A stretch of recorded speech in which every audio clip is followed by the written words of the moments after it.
Hello hi everyone, कशा आहात सगळे? स्वागत करते मी आपल्या सगळ्यांचं आपल्या युट्यूब चॅनलवर इन एसपी ट्युटोरियल्स. तर आज आपण पाहणार आहोत मराठी पाठ 11वा घ र ब ई ई पहिली विलांटी आणि दुसरी विलांटी.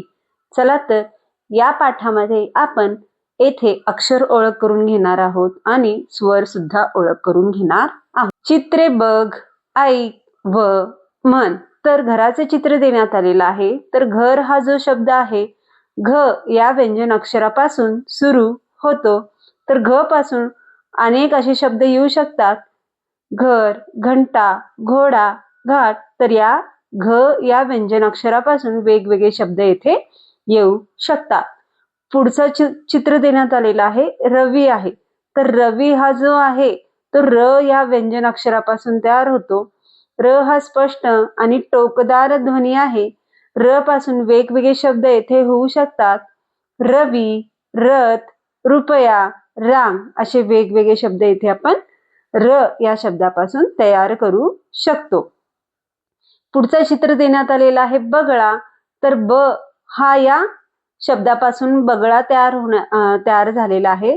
तर ब चे वेगवेगळे शब्द अशा प्रकारे येऊ शकतात. बाग, बकरी, बगळा, बस असे वेगवेगळे शब्द आपण ब या अक्षरापासून इथे तयार करू शकतो. तर खाली आपल्याला कृती देण्यात आलेली आहे. चला तर पाहून घेऊया. घ र ब आवाज ऐक. घ र ब अक्षरे पहा. घ र ब अक्षरांना चौकट कर. तर इथं आपल्याला जेथे जेथे घ र आणि ब अक्षर दिसून येतील त्या अक्षरांना ऐकायचं आहे, पाहायचं आहे आणि त्या अक्षरांना इथे आपल्याला चौकट करायचं आहे. इथे आपल्याला एक नमुना सोडून दाखवण्यात आलेला आहे. घंटा हा चित्र देण्यात आलेला आहे. तर अक्षरात सुद्धा घंटा लिहिण्यात आलेला आहे. तर इथं घ हा अक्षर देण्यात आलेला आहे.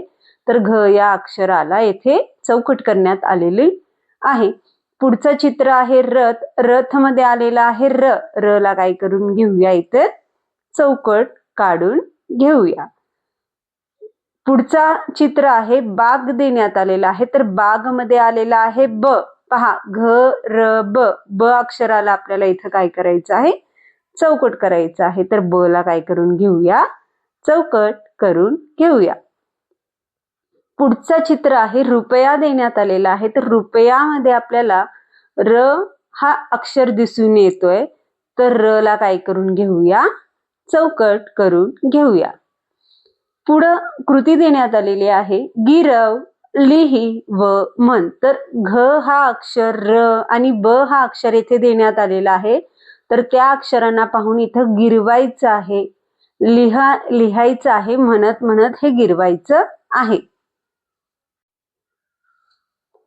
चित्रे बघ, ऐक व म्हण. तर येथे आपल्याला ई हा लहान स्वर देण्यात आलेला आहे. तर ई या अक्षरापासून वेगवेगळे शब्द बनू शकतात, जसे इडली, इस्त्री. तर पुढचा जो स्वर आहे तो मोठा स्वर आहे ई, जो दीर्घ स्वर आहे. आणि हा जो ई आहे तो ऱ्हस्व स्वर आहे. दीर्घ स्वर जो आहे तो आपण खूपच लांब उच्चारतो आणि जो ऱ्हस्व स्वर असतो तो काही काळासाठीच उच्चारतो. तर जो मोठा ई आहे त्याचे सुद्धा इथे आपल्याला वेगवेगळे शब्द देण्यात आलेले आहेत. ई वरून इडलिंबू येऊ शकेल, तर ई वरून कढई सुद्धा येऊ शकेल. तर कृती देण्यात आलेली आहे. ई ई आवाज ऐक. ई ई अक्षरे पहा. ई ई अक्षरांना चौकट कर. तर इथं आपल्याला कृती देण्यात आलेली आहे, चित्र देण्यात आलेले आहेत, त्यांचे शब्द सुद्धा देण्यात आलेले आहेत.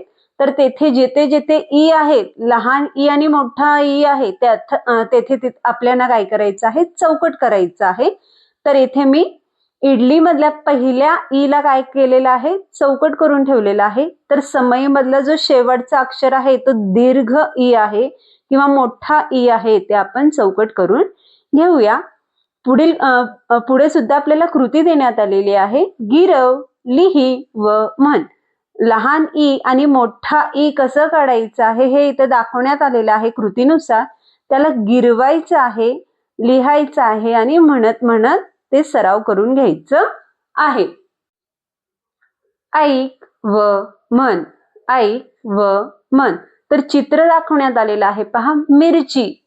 मिरचीचा जो हा शब्द आहे तो पहिल्या विलांटीपासून तयार होतोय. पहा, मला पहिली विलांटी बसली की तो कशात तयार झालेला आहे, मी मध्ये तयार झालेला आहे.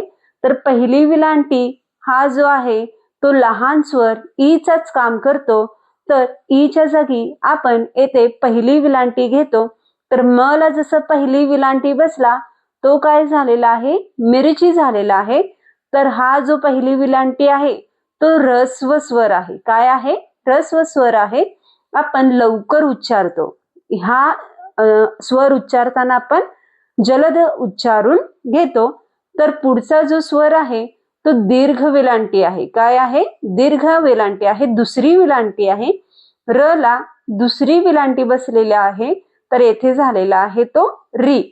तर चित्रात आपल्याला बकरी दाखवण्यात आलेला आहे.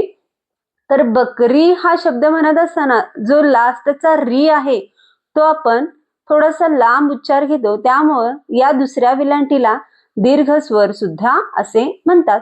बकरी, मिरची, मी. कसं फास्ट उच्चार झालेला आहे पहा. तर पहिली विलांटी म्हणत असताना आपला उच्चार असतो ऱ्हस्व असतो. तर दुसरी विलांटी म्हणत असताना आपला जो उच्चार असतो तो दीर्घ असतो.